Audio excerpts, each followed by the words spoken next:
Dave, it's been a long day, as we're talking about. How are you, mate? I'm good, yeah, really good, thanks, yeah. Fight week, so I always love a fight week, especially a big fight week.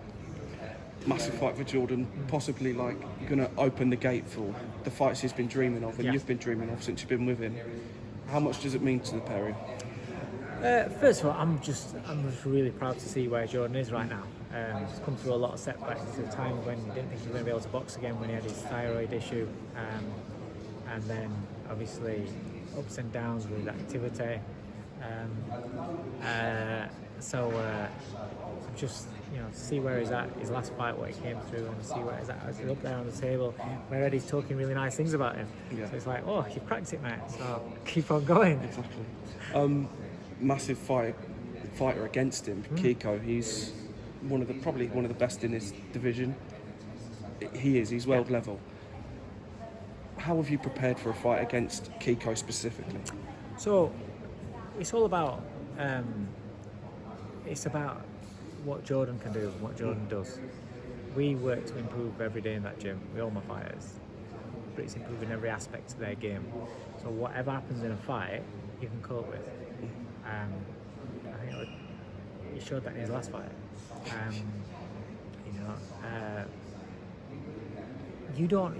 Just because somebody does something against somebody else that you watch on YouTube doesn't mean they're going to do that. I've had it in my experiences where you see somebody and all they do is come forward, and all of a sudden you're boxing and they're going backwards. You're like, whoa, what? I am prepared for it. That's all you prepared for. I'm not saying Kiko's going to do it. You know what Kiko's going to do. But as long as you know how to then box going forwards, you then, that mindset where you're thinking you're going to be on back foot, all of a sudden you're going to go forward, you think, oh, okay, all right, no problem. But if you don't know how to do that, you're screwed. Yeah. So we prepare for the fighter to be able to cope with any sort of style, any sort of occurrence in a fight. With Kiko, you know what you get. The biggest thing with the Kiko fight is that Jordan's used to fighting people that big or that big. Yeah. He's got something that's shorter than me. Now that's saying something. That's really saying something. You've been the perfect blood man. I have been absolutely perfect for him. So that brings a different element where a guy's punching up, so you've got shots coming from under you, which is different to what you're used to. Especially when you're just used to slipping and watching shots coming that way, all of a sudden they're coming from that angle. You've got to be wary of that. And also, with your counter punches, you've got to make sure you don't counter high and then you leave yourself completely exposed. So there's been preparation for that as well.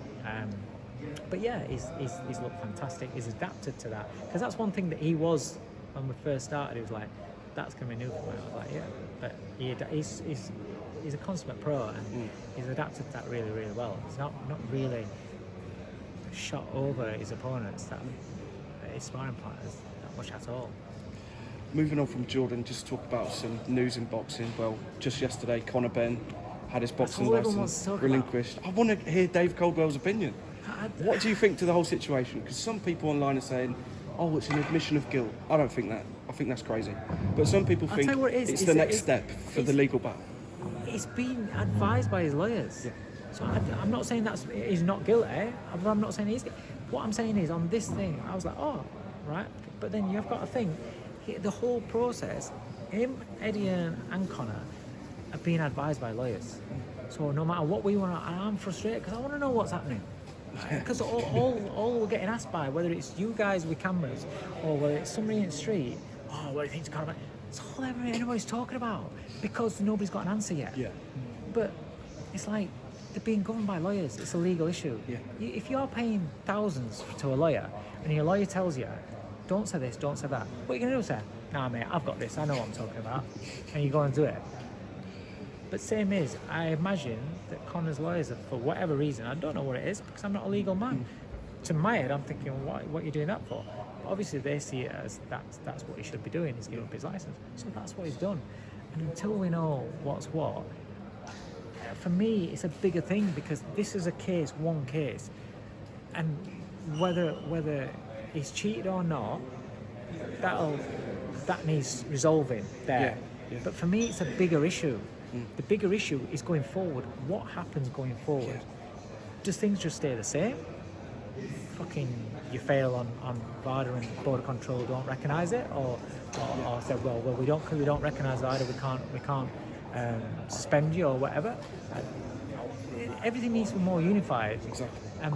And put into place where we can get a grip of this, because it's making sport look shit. Yeah, definitely. It's genuinely making sport. When I've got people on the street saying, "Oh, you see on your Instagram, everyone's juicing," or fight, that's so disrespectful to so many fighters, and I take that because that's disrespectful to my fighters, and I think 99% of coaches out there, they're the exact same. Yeah. They feel disrespectful to their fighters when people are saying the same thing. You can't just blanket all boxers to that, you know. And that's the issue for me. I think it needs solving. The thing me and Charlie was talking about on the way up here was we feel for Chris Eubank because he killed himself to make the weight, didn't get the fight. But what did he do next? But me and Charlie was listen, Chris Eubank now. Yeah. Easy hero. Exactly. He's gone from villain to hero. So don't feel too sorry for it. I feel sorry for him because the big fight that he wanted. I get what you're saying there. But once something as a disappointment happens, you can't dwell on it. And he's not going to dwell on it. He now knows. He walks into an arena, his face pops up on a screen, everyone's going to be cheering him. Exactly. He's now gone from that person. I don't like Chris Eubank. I thought it came across really well all in a build-up. Definitely. And on the back of that, now he's seen as the new hero. Yeah. So he's don't worry about him. He's going to crack it. But for what's next for him, what we was talking about was saying, I've seen Eddie say it in a few interviews that Billy Joe Saunders might make a comeback. I would love that to be Chris Eubank Jr.'s next fight. What do you think to that? Come on, you don't seem too fond. Yeah, but Billy's not fought for a long time. Yeah. And he's got to get in shape and this. Eubank's going to fight before Billy Joe Saunders gets. I think I'd like to see Billy come back and have a fight first before he did something like that. So that's more time. So Eubank's not going to fight him next. I'd just like him to fight a world level opponent, something that's exciting. I don't know really. What do you think to Fury Chisora? Because a lot of people were saying I'm really happy for Derek. But yeah, that's the thing. I'm happy for Chisora. He's as a fan, going to make some money, but yeah, as a fan, it's not what you want to see, especially with how prolonged Joshua and Fury was. Yeah. It's like, what have we got now? Yeah. It's not as a fan, as a neutral fan, it's not great. For Derek, I'm happy for him. Yeah. But that's it. What about Joshua? Because there's been links with Wilder. Is he going to fight White after White maybe beats Franklin? Yeah, that happens. That's a good fight. Which would you rather from, Wilder or White? Oh, fucking hell. Wilder. That's a tough question. No, Wilder. Wilder. That. I think everyone's always wanted to see Wilder against AJ. That is a fight.